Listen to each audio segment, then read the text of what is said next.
Changing so quickly. With everything that's happening in generative AI, if you listen to this show, things are changing not even by the week, by the day, almost hourly, right? So not only are the tools and the capabilities changing so quickly that startups have access to, but it also changes things on the venture capital side as well. All of these groups that are investing in these startups that so many of us use, right? So even if you're not in the startup ecosystem, or in venture capital, I think today's conversation is going to be especially relevant because what's happening in the startup and what's happening here at NVIDIA GTC is going to be changing how we all work in the near future. All right, I'm excited for today's conversation.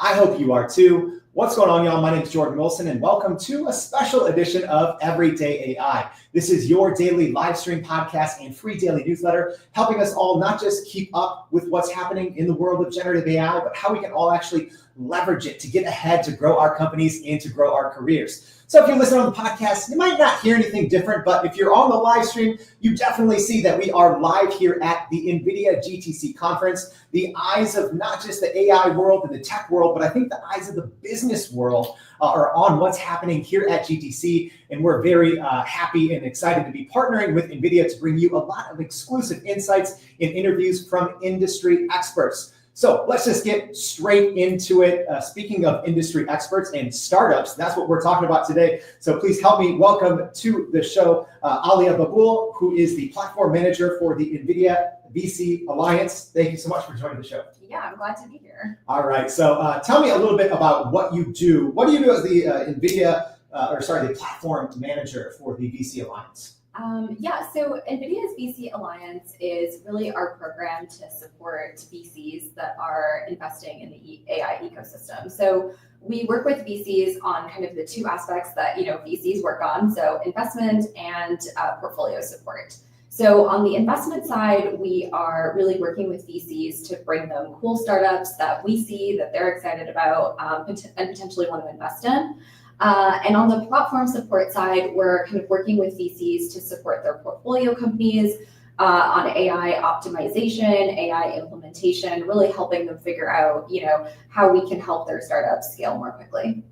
So I think, when most people hear NVIDIA, they think GPU. They think of the company that's powering AI, but they don't necessarily, unless you're in the space, I think a lot of people don't know everything that NVIDIA does on the VC side, on the startup side. So let's maybe start there.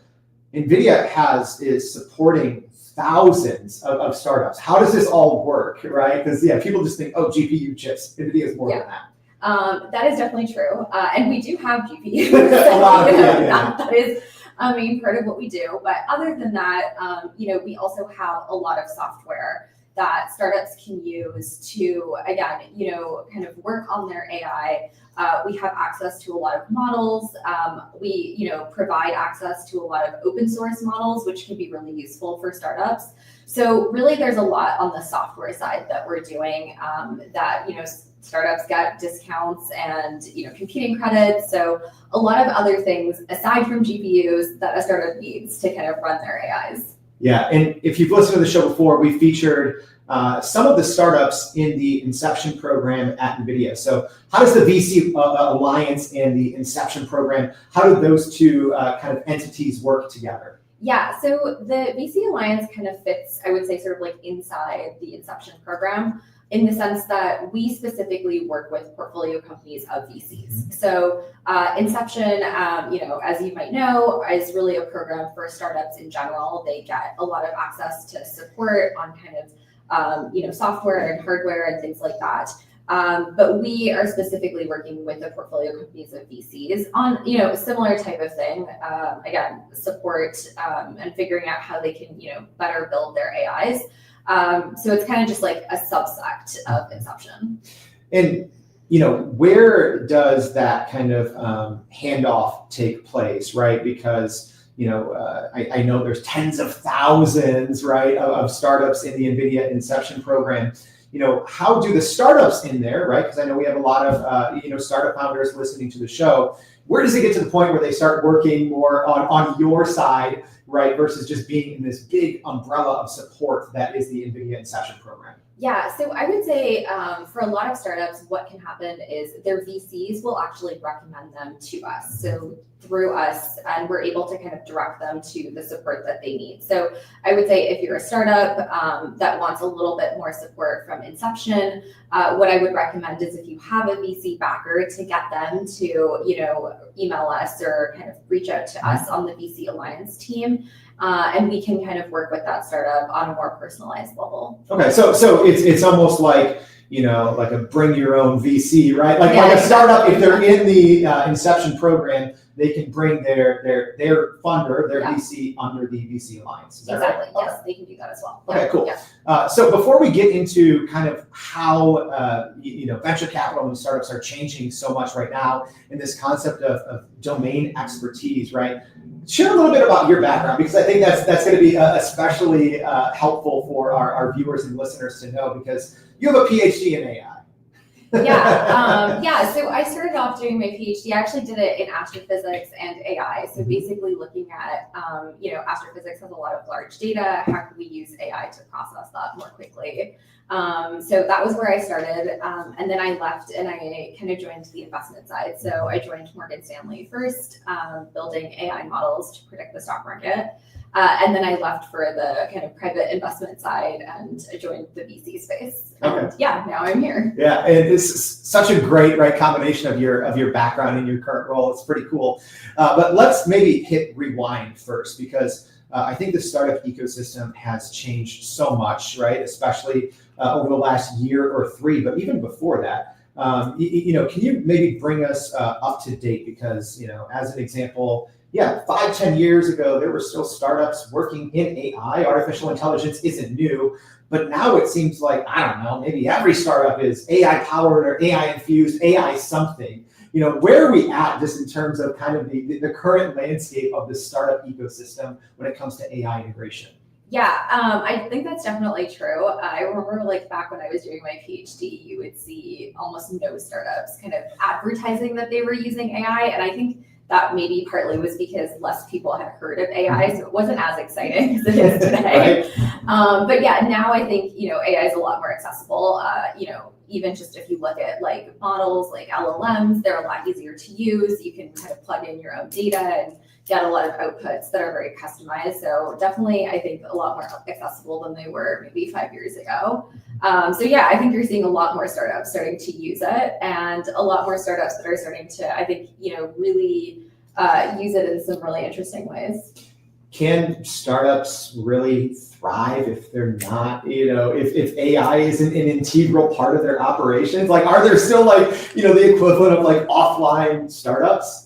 I mean, I think there definitely are. Okay. And I think I sometimes see some of them, and we kind of have these conversations about where they can use AI to optimize what they're doing. So, for example, there was a company that I was talking to that was in the fashion space, and they were like, AI is not really applicable to us. And I was like, well, you can actually use AI to optimize on the back end of what you're doing to find customers or grow your presence, or even just optimize your supply chain, for example. So I think there's a lot of things that companies can do on the AI side that even if they're not necessarily in the AI space, they can leverage it to kind of scale a lot faster than they would have maybe 5 years ago. Yeah. So I want to get to kind of a little bit how I opened the show in talking about this idea of domain experts and how AI is really changing the startup landscape. What the heck is a domain expert, and what is their current and evolving role when it comes to working in startups? Yeah, so I like to think of a domain expert as someone who really understands a problem. I don't think there has to be, a specific type of expertise. They don't have to necessarily be a product manager or, an AI expert, but just someone who has really kind of worked in the space and tried to understand the problem that they're trying to solve. So, they could be someone who's worked in sales for, 10 or 15 years and has really seen kind of the space evolve, understands the problems, the pain points, all of those kinds of things. I would say, they're probably a domain expert. They understand, what's going on and kind of what needs to be done to make the space, sort of run more smoothly. Mm-hmm. Yeah, I think, I've always had this thought when you talk about startups, it's, some, fresh college grad, in a hoodie, just, coding in their coding in their dorm room, right? Going back to, kind of Facebook, right? Like, I think that's what a lot of people think of. Have you seen this in your role so far? Have you seen this change, right? This concept of, now domain experts are maybe more important than, the recent, Harvard CS, like how many, CS students from Harvard and Stanford do you have on your team? Yeah, I mean, I think you probably still need Right, those, but I have seen from a lot of conversations with VCs more recently that like they are looking for people who really, truly, deeply understand the problems that they're trying to solve. And I think that is because, as I said, AI is becoming more accessible, and I think that's really great. But that means that in order to differentiate yourself, you need to be doing something, and that means that if you know a problem better than anyone else on the earth, you're probably going to be able to solve it maybe slightly better. So that's kind of what I hear from a lot of VCs these days. Yeah. Are you seeing or hearing from conversations that you're having like a shift toward an emphasis on having maybe kind of quote unquote mid-career professionals like powering or being a big part of a startup team? Like, are you seeing this shift happen? Yeah, definitely. I think, even like a year ago or 8 months ago, everyone was just like, let's invest in AI. And then you were seeing a lot of those young grads kind of getting a lot of investment. And I think now what I'm seeing is that VCs want to be a little bit more picky about what they're investing in, a little bit more careful. I think we've seen AI change really quickly in the last year. So now I am seeing that they really want to be investing in people, I think, who understand the problems that they're solving.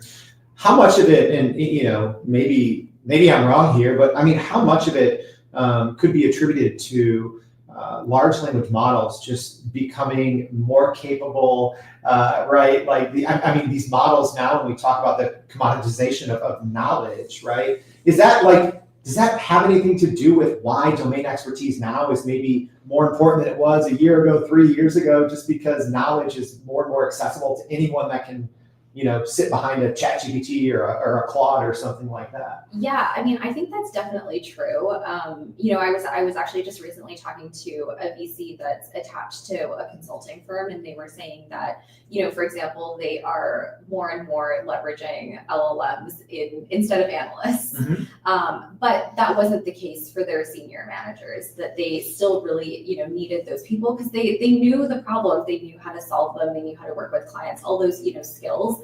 And so they were able to actually replace, those people who really had a deeper knowledge of kind of the space that they were working in. So I think it's exactly that. Yeah, and you bring up a point which I have a lot of hot takes on, but even this concept of like, deep research, right? You see all the AI labs coming out with these deep research, right? OpenAI and XAI with Grok and Google, right? All of these, a lot of NVIDIA partners coming out with these, tools that just research really at the level that, an entry-level management consultant might be operating at, exactly. Right? So, when it comes to domain expertise, how those people, right? Like if you look at these reports that these, LLMs can generate in, 2 to 30 minutes, and, a domain expert looks and they're like, wow, that would have taken me many hours or multiple days. And they're wondering like, okay, I know that I have talents, I have backgrounds, right, in sales or marketing or whatever it is. How can domain experts still find their way in the startup ecosystem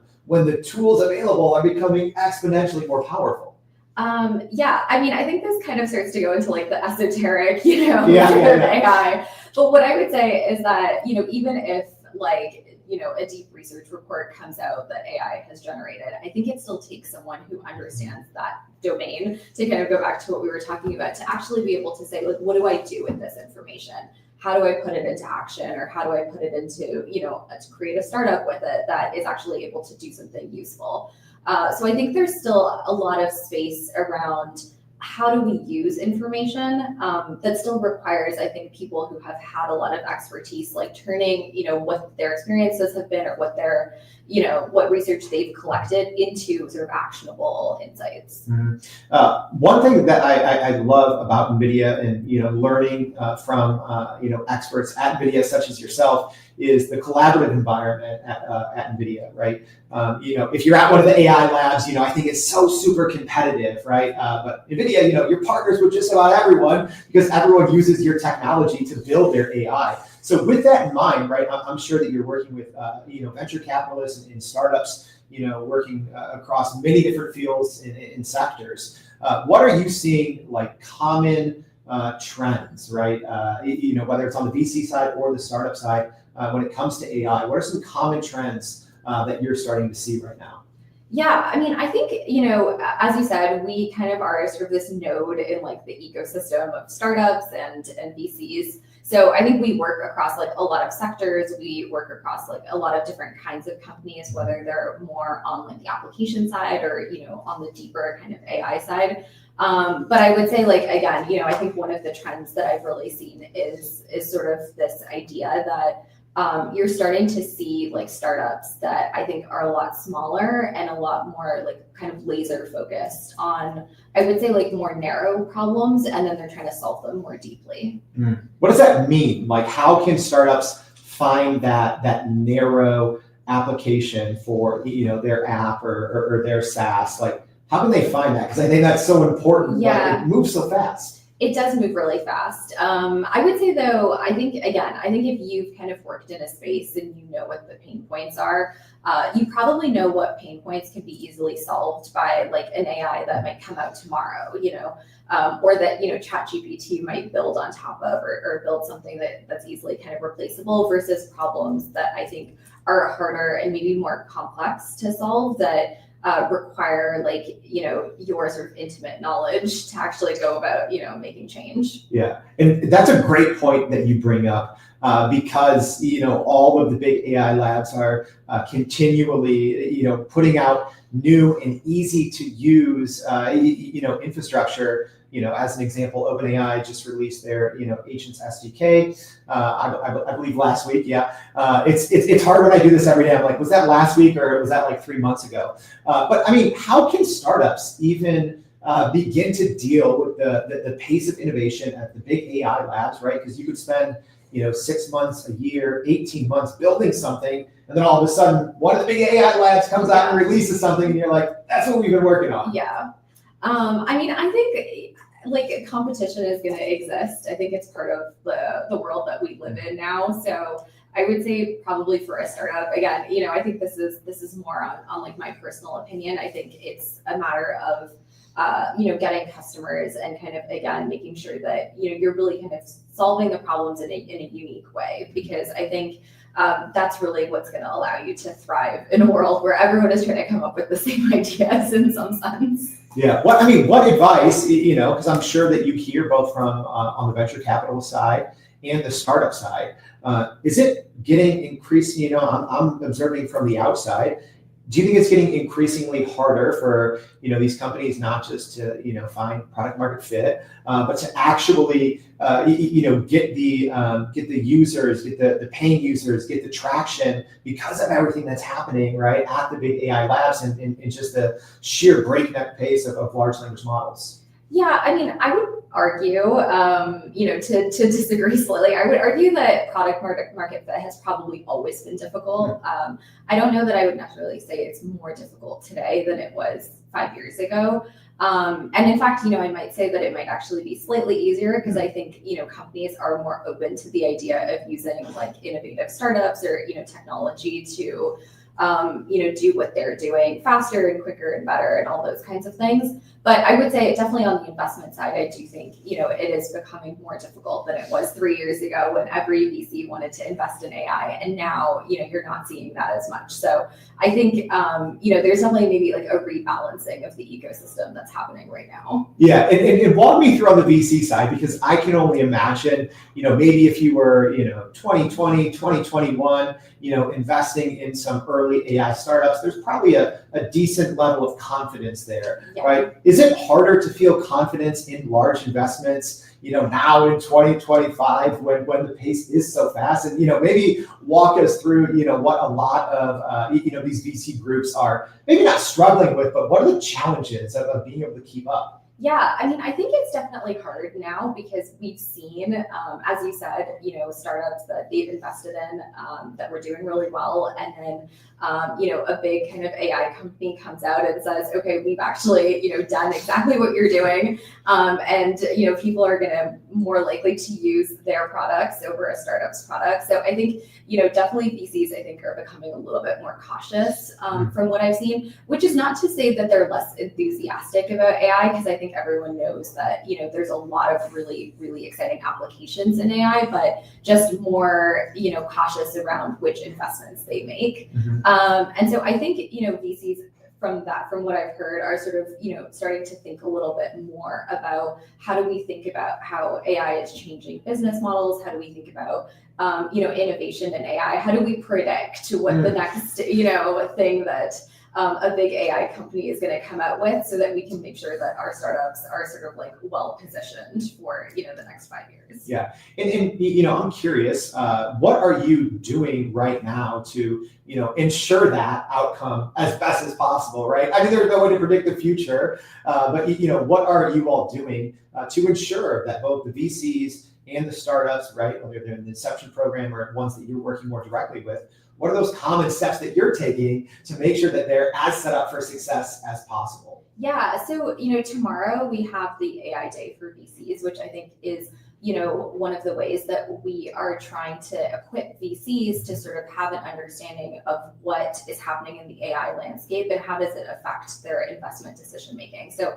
I think that's one thing. VCs in the Alliance also get access to our industry insights, which again is meant to sort of be a more like year-round information on how should they be thinking about AI, what are kind of the trends, what are the challenges, what are the exciting areas that maybe are open spaces for investment. So that's kind of, I would say, on the VC side. And on the startup side, again, we work with a lot of startups, I would say, even startups that are not necessarily using AI right now, but maybe could be, and that could help them scale, that could help them, get customers, increase their customer reach. So I think those are some of the things that, we're doing to kind of equip startups to succeed. And of course, when those startups succeed and we're working with them, we also succeed. So we're very motivated to make sure that they do well. Yeah. Getting back to this, this concept of domain experts, right? And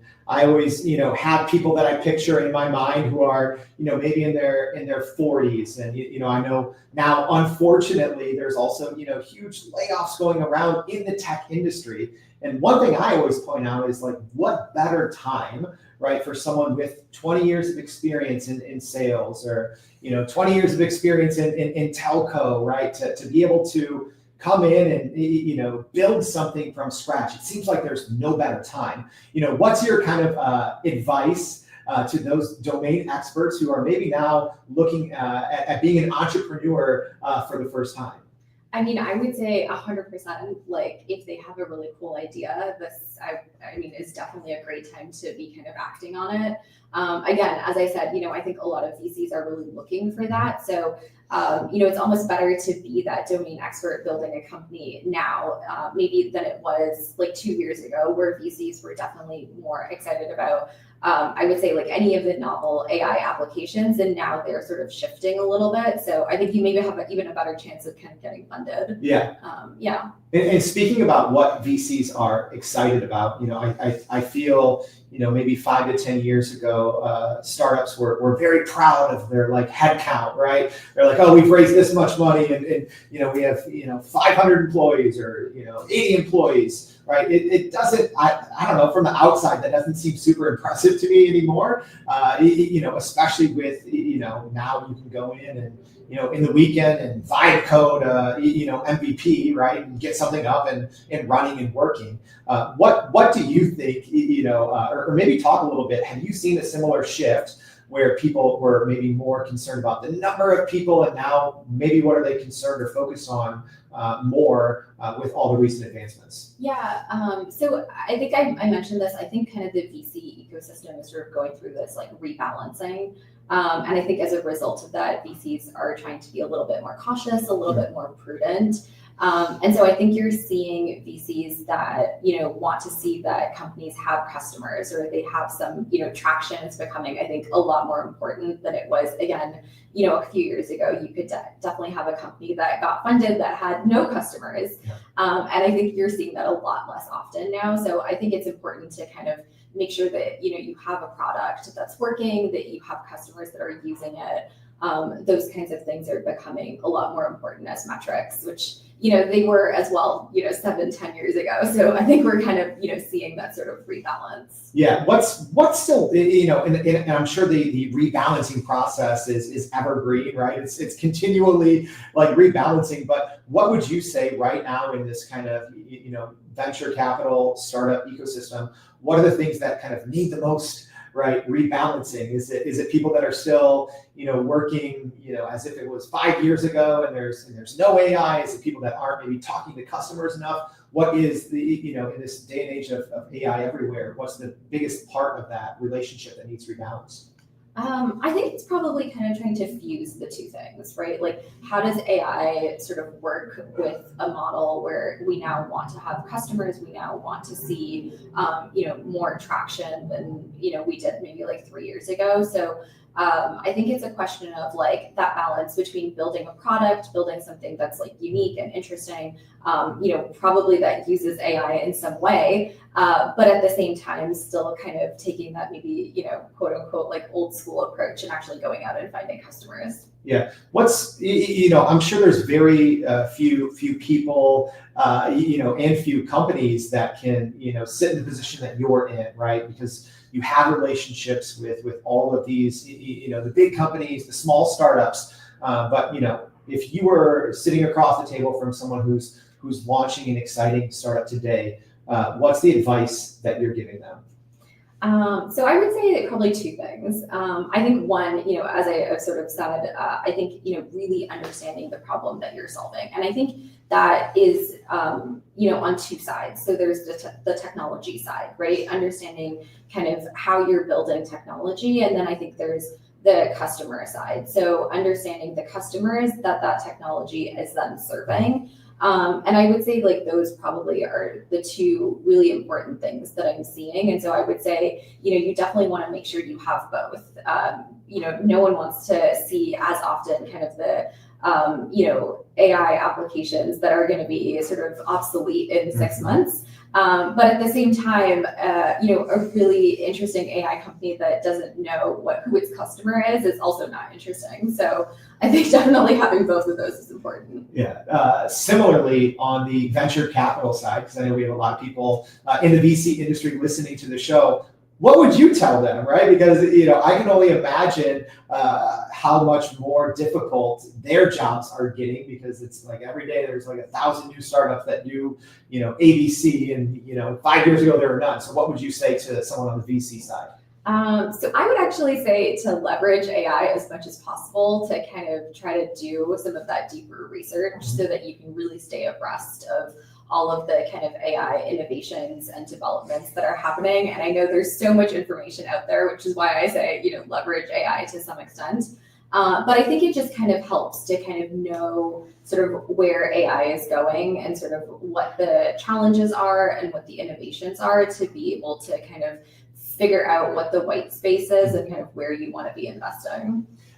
So I'm sure there's going to be a lot of news coming out in the next couple of days. We probably can't talk about all of it yet at this moment. But, for, startups, VCs that are looking at what's happening here at GTC, because there's a lot. You mentioned, the AI Day tomorrow, but what do you think they should be looking at that's happening here at GTC? I mean, I think, definitely AI Day for VCs is always, something that I think is going to be super useful for startups and for VCs. But I would say Jensen's keynote is probably, I'm sure everyone says this, but I think, it's going to be sort of a good kind of overarching sort of like summary and highlight of, where AI is going and also what are some of the new things that are coming out. And I think everything in that speech will be useful for both, startups who are thinking about where they should be building and VCs who are thinking about where they should be investing. Yeah. It's always good, right? Like I always re-listen to his keynotes and I'm like, wait, this changes how I think about business, right? It changes how I think about work. So it should be exciting. But so we've covered a lot in today's conversation, right? Talking about things on the venture capital side, the startup side, the ever evolving role of domain experts. But maybe as we wrap up, let's just double down on that. What is your biggest takeaway for those domain experts, right? When it comes to, maybe companies that should be looking at them to hire them, whether it's looking at, domain experts that are trying to build something on their own. What's your biggest takeaway for domain experts today? Yeah, I mean, I think, in the age of AI, everyone is a little bit worried that, the information that they provide is not as good as what an AI would provide. So I would say, to those domain experts that I think they really have something that's kind of unique in the sense that, they have a lot more, I would say, practice almost processing the information from their specific domains and kind of knowing what to do with it. And I think that is a skill that is super useful, whether they're working at a company or building their own. And so I would definitely encourage them to leverage that. All right, great advice all around. So Aliya, thank you so much for joining the Everyday AI Show. We really appreciate it. Yeah, it was great to be here. Thank you for having me. All right, we're gonna have a lot more for you this week and next week. Like I said, the entire business world, tech world, AI world is just looking at what's happening this week at the NVIDIA GTC conference. And we're going to be here bringing it to you live from great experts like we just heard today. So if this was helpful, I hope it was. Make sure you go to youreverydayai.com, sign up for that free daily newsletter. We're going to be recapping today's conversation as well as speaking of the keynote, right? As soon as that drops, we're going to have all of the information out there for you. So thank you for tuning in. We hope to see you back tomorrow and every day for more Everyday AI. Thanks, y'all.